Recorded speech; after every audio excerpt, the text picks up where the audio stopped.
Hello children, how are you? Hope good. I'm back with my next video, and this is continuation of scene 1 of Act 5 Julius Caesar.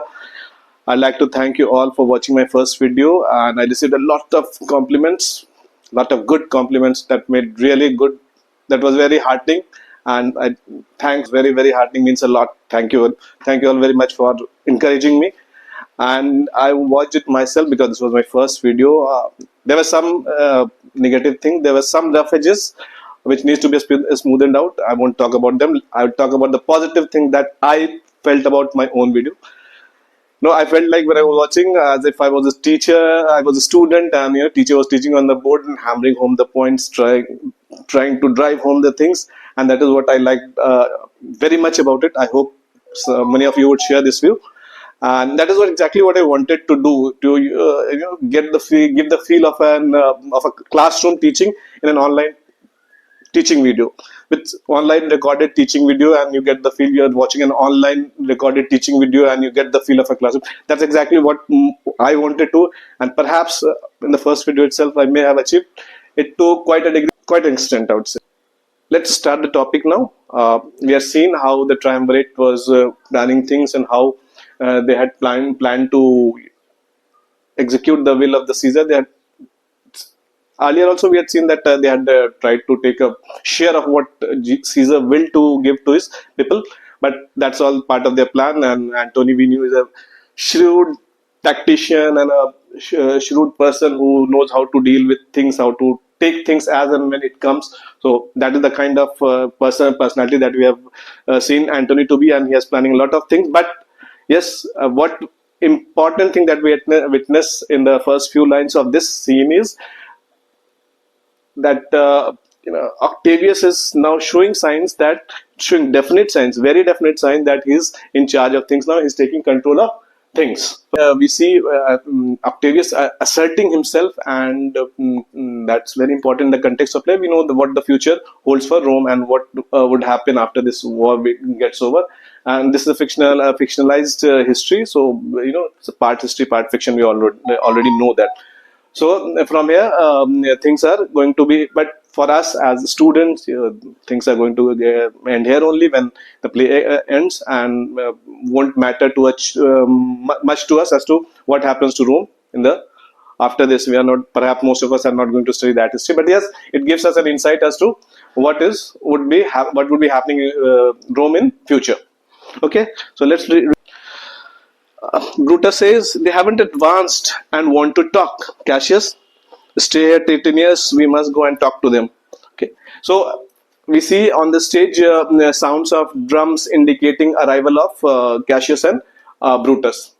And Cassius, on seeing what was there in front of him, the view in front of him, he saw that the army of Antony wasn't advancing much, and it didn't appear that they wanted to start the battle immediately. And he got a feel that okay, now they wanted to have a fight.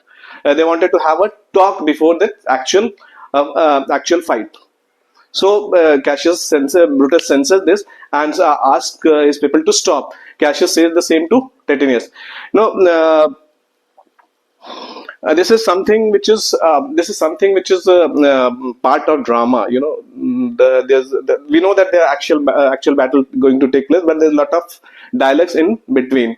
So this dialogue is an important part of any drama. The writer, emotionally attaches the I'm sure you must have seen Bollywood and Hollywood movies. There are dialogues. But what is the significance of these dialogues? It emotionally attaches the audience to the what is happening on the screen. What is happening on the cinema screen? What is important here is what I'm trying to drive home the point is. I'm trying to drive home the point is that an emotional connect with the audience is what every writer strives for. An emotional connect with the audience is what every writer, every screenplay writer, every dramatist, every writer worth his name tries to achieve. And that is what the writer does with these dialogues before the actual action takes place, because they don't alter much the course of the play. What is going to happen is going to happen. Brutus is going to die. they are going to, the triumvirate is going to win. That nothing is changing. But yes, there's significance, but because it emotionally attaches the audience to the what is happening on the stage. That kind of bond that the writer tries to build with the audience. Sometimes he succeeds, sometimes doesn't. But when he does succeed, it's great literature. And Shakespeare is a great literature that you all know. Okay. Octavius, Mark Antony, shall we give sign of battle? Antony, no. Caesar will answer. No, Caesar will answer on their charge. Now, Antony, he was just the way Antony has played his part in this thing. We see that he has always waited for the opponent to make the first move, and when they have made the first move, he has just nullified them, put them on the wrong foot, put them on the back foot, and come up triumph. So here also he wants to wait for them to make the charge. So after that he wants the army to his army to attack the army of Cassius and Brutus. Okay, and that is how that is what he tells Octavius. So Octavius also tells his army not to move a bit. Brutus, words before blows. Is it so, countrymen? Now that we love Octavius, now that we love words better as you do. Not that we love words better as you do. Brutus, good words are better than bad strokes. Okay, so Brutus says, okay, so it has come to. So Brutus says that okay, now it's come to that where we are going to have exchange of words before exchange of actual fight, exchange of this spears and swords and whatever they were going to fight with. So Octavius says that yes, he said that not that we love words better, but yes, it has come to this. So what does Octavius say? That Brutus was famous for his oratory skills, although we know that he came second when Antony actually pitched his case in front of the audience, and he was able to sway the audience. That we know. But before that, and the kind of reputation that Brutus has is that he had a great word power. So Octavius is taunting him. He's being sarcastic. Okay, not sarcastic, he's taunting. Okay, that words not that we loves word better. We are fighters. We are not Brutus that would try to influence things with his word. We'll take the things as it comes to us. We'll fight with swords. We'll fight with and decide the case. Not that we are going to decide the battle with words. And Brutus says, okay, but Brutus says that good words are better than bad strokes. Brutus has a point. He's always rational. He's always logical, and says that good, if it comes, good words can make things better. They are most often good words only make things better. But yes, let's see what happens in our case. If we exchange good words, means some sensible things, they have a sensible discussion over which the conflict can be resolved. That would be better. That is what Brutus is trying to impress upon. But now it has come to this point where dialogues and sitting across tables won't matter much. Now it's point where they have to fight it out. Now Brutus says, in a bad stroke, Brutus, you give good words. Witness the hole you made in Caesar's heart, crying, long live, hail Caesar. Now Antony says, okay, Brutus, you are not only, you are very good at your oratory skills, you are very good with your words. When you're hitting the worst, you're driving home your worst attack. That means when the worst thing that you had done with your weapon, that is killing Caesar, even at that point in time, you were saying, long live Caesar, hail Caesar. So your words, very good at words, even when you're doing the worst thing in life, you are good with words. And then also you're praising Caesar. Although you are trying to kill him and you're praising it. It's very, very, very contradictory kind of a thing. When you're killing a man, you're praising more long live. What does this mean? That is what it meant nothing to Antony, but we all know why Brutus did it. Okay, and even Antony validates that point, and we have talked it about in the last video. And Cassius, Antony, the posture of your blows are yet unknown, but for your words they rob the Hybla bees and leave them honeyless. Cassius says, okay, so how Cassius now comes into the picture and says, Antony, we don't know how you fight, but when you are talking, so this is now Cassius being sacrificed. You are talking about Brutus having such great oratory skill. What about you? Yeah, you speak. So this is being sacrificed. You speak, the way you talk to people, and the way you, the kind of auditory skill that you have, that is more effective than the kind of skill that Brutus and the kind of oratory power that Brutus has. It appears he will speak so sweetly as if you have robbed the Hybla bees of their honey. Hybla is a place in Sicily. Sicily. Hybla is in Sicily. Hybla is a place in Sicily. Okay, and it is famous for its honeybees.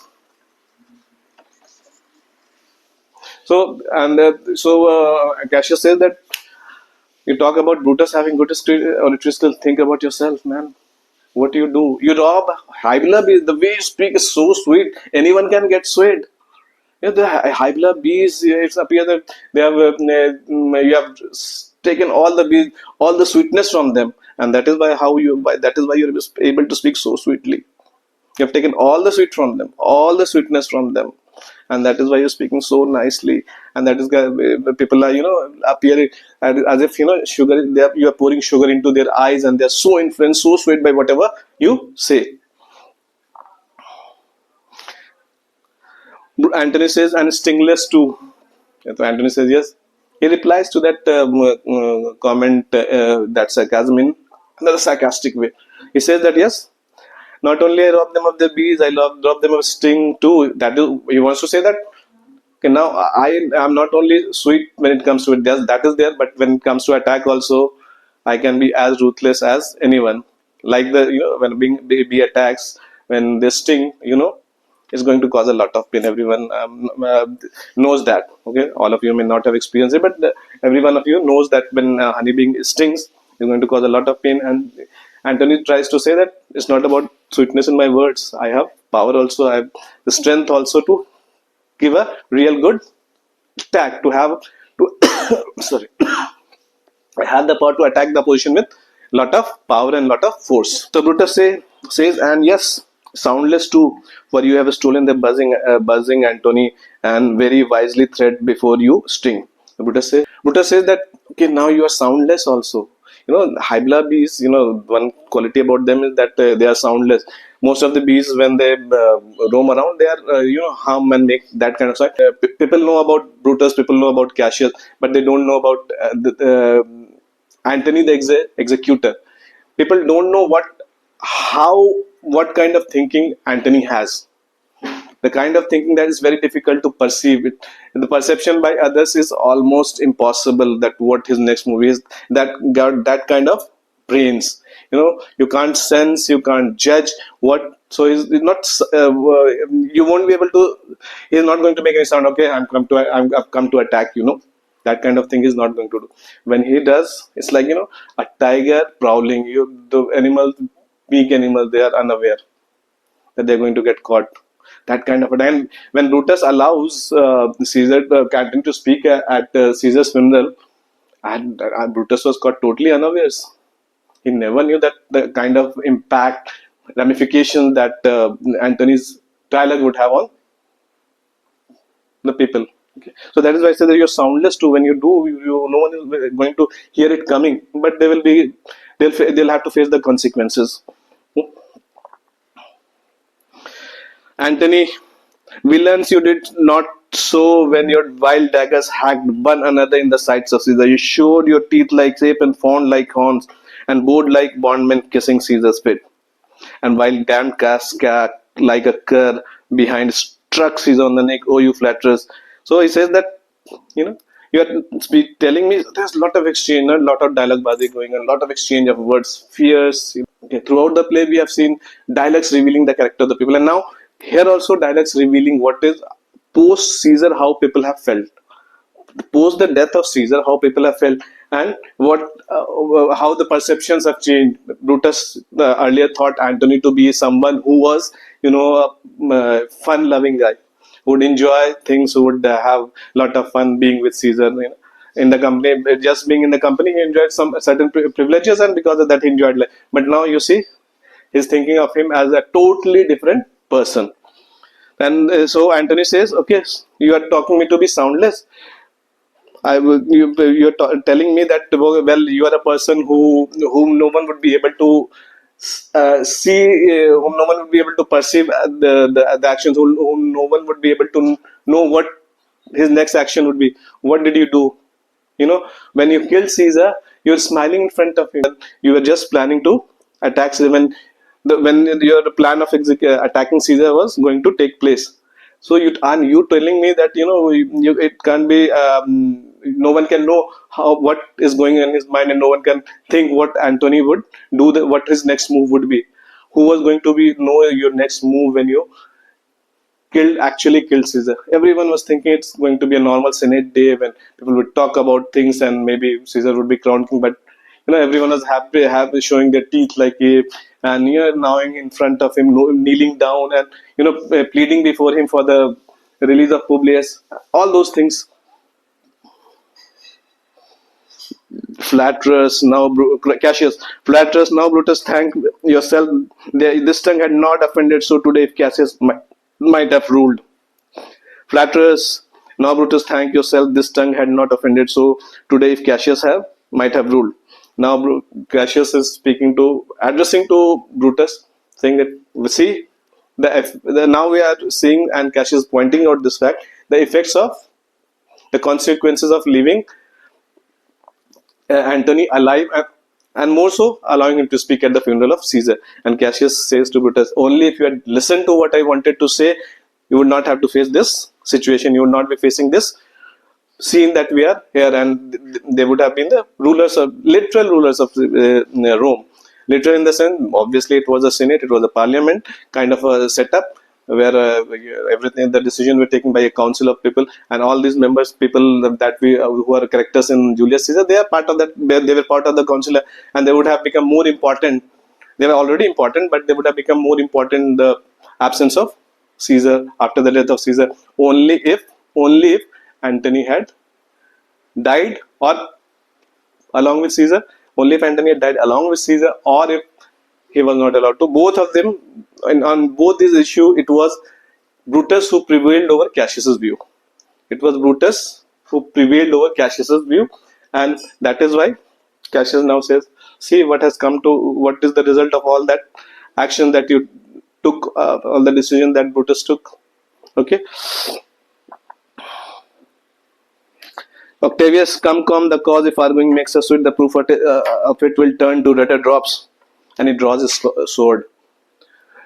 I draw a sword against conspirator. When you think that the sword goes up again, then think you that the sword goes up again. Never till Caesar's 33 wounds be well avenged, or till another Caesar have added slaughter to the sword of traitors. He says, now there's no point in Octavius says, well, we can argue for a long time, but there won't be any result. They were not talking in a way where a logical conclusion could have received. They could have come to a conclusion where they could have come to an agreement, and the war would have ended, and some arrangement as to how they would work for the benefit of Rome, how they would all survive in this scenario would come out. But nothing of that sort happened. We all knew that it was not going to happen. So he said that was the point in Nago. We are sweating out when we are talking about these things. So what will happen? He said that what will happen when we actually fight the blood, when we actually fight in the battle, lot of blood will pour out, lot of bloodshed would happen. And Cassius draws out his sword and said that he takes a pledge, he takes an oath that he will put the sword back from where he has taken out only after all the 33 wounds that have been put on Caesar's body is avenged. Brutus, thou canst not die by traitors' hand unless thou bringest them with thee.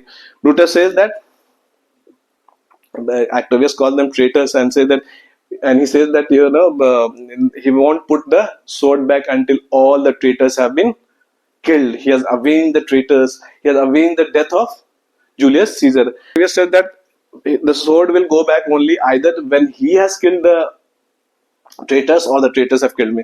So Brutus says that traitors won't kill them.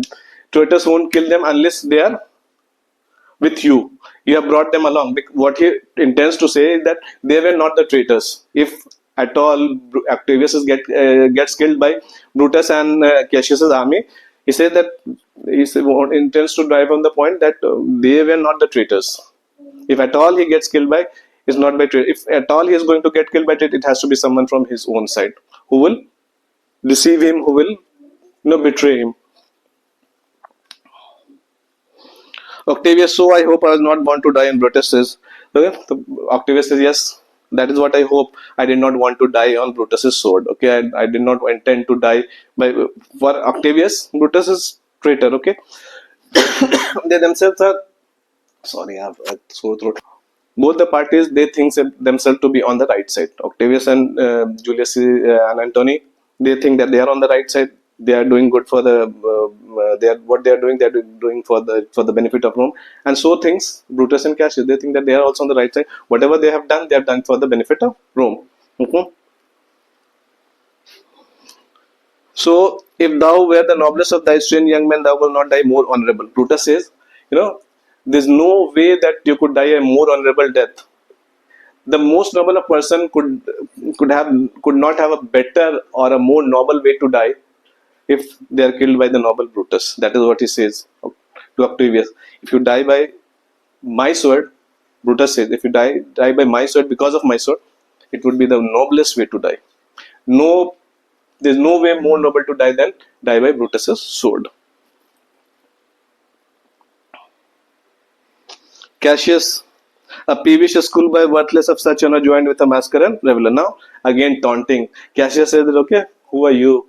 A worthless fellow cranky, worthless fellow schoolboy type fellow who has joined a merrymaker. Antony is a merrymaker whose life revolved around reveling and merrymaking, and now he has been joined by Octavius, who is just a schoolboy. He does not have the maturity. That is what he says. Although we know that he is going to be the future king of, not the king, future leader of Rome.